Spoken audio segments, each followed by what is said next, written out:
So now we are on third part, which is application procedure. So the first question for that is how many letter of recommendations we need. You need two letter of recommendations. Mhm. One academic recommendation and the second professional. Mm-hmm. Academic, any of your professor should write that recommendation letter, and professional you can ask any of your current or previous employer to write that recommendation letter for you. So should be your boss or is it any colleague of yours?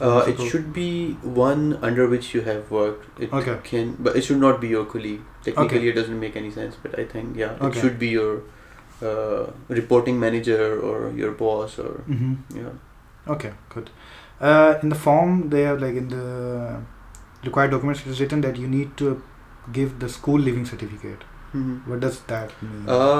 I guess in my opinion that certificate means the kind of character certificate you received when you left your school or college. Because in my case I submitted those two character certificates, one from my school and one from my college with my application. So I'm not really sure, but I guess that this is what that means. So any certificate that you got it from your bachelor's or you're from your high school that you can give it. You can apply it. Good. Do we need to send IELTS directly to the from the institute, which I suppose if you're giving your IELTS from the British Council or AEO, so you have to ask them to send your IELTS document, or you can send it yourself by. I think it's possible both ways. If you have already received your IELTS result, so you can take a copy of it to the British Council or to the other institute and ask them to test or verify your copy, and then you send that verified copy to your university. Okay. And the second option is if you are still have to give your IELTS test or exam, so you can write it down in your form. Okay. That IELTS or British Council should directly send that one result sheet to the university. Okay, good. Are all documents needs to be attested by HSC? Yeah. In case of DAD, you have to give the copies of your bachelor degrees and transcript, and those copies also need to have the original stamp of HSC. Okay. So you need to provide the verified or attested copies of your bachelor and degrees and transcript to your university. Okay. And in the application form, there is one field which says duration of planned stay in Germany. That should be your duration of your master program. Okay. So you have to write when your master program is exactly ending. Okay. So that's that time. So if it is a 1 year master, then you will write 1 year duration. Okay, good. What documents do you need if you are married and like to bring your spouse as well? In case of marriage, first you request Daad.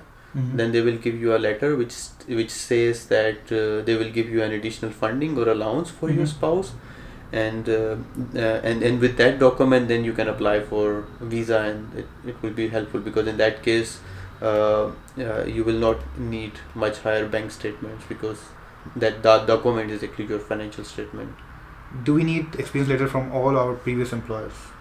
Yeah, it's good. Whatever you have mentioned in your CV, it would be good to provide copies of those. For example, if you have done previous work, professional work, you should attach your experience letter. If you have done some volunteer experience or if you have any achievement which you have mentioned in your CV, you should attach a copy of that. It would always be helpful. So it will all be your supporting documents which will bring weightage to your application. Yeah, exactly. It would always be helpful. Okay.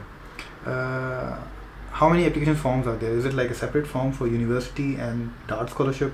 Yeah, there's always two application forms. For university, there's two ways. Some universities accept forms like a printed form, and some universities have online application forms. So you have to apply for university separately. But whenever you are applying for university, you have to fill one form separately for DAD. So you send those all documents either to university directly or by online application portal. So do we send our documents to the university or to the Daad? You mainly send your documents to the university. Okay. So there's you fill the application from Daad, you fulfill all the requirements or the required documents from Daad, but you send those documents in one folder to university. To university. Either you send, it depends on what's the application procedure of the university. Okay. If the application procedure is online, then you have to provide all those documents to the university by online. But mainly for the DAD application, as you have to provide the certified copies and the recommendation letters, so they always ask you to provide hard copies of these documents. Okay. In certain cases, there are some universities who ask your recommender to send the recommendation letter directly to the universities. Okay. So it also varies from university to university. Okay. So good. Okay. Because I think there are some universities which says that your recommender they can send him a link, and they can also send them a link. They can also email them recommendation letter directly. They also provide them a link for an online portal where your recommender can go and upload your recommendation letter. So it totally depends on your university you are applying for. Okay. Is there any interviews that that you have to after?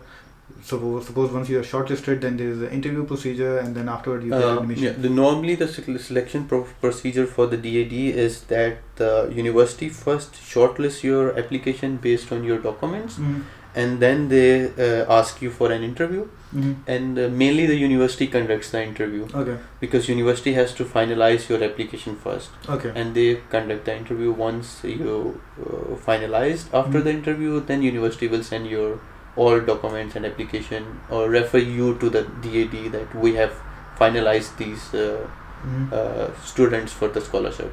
Okay, good.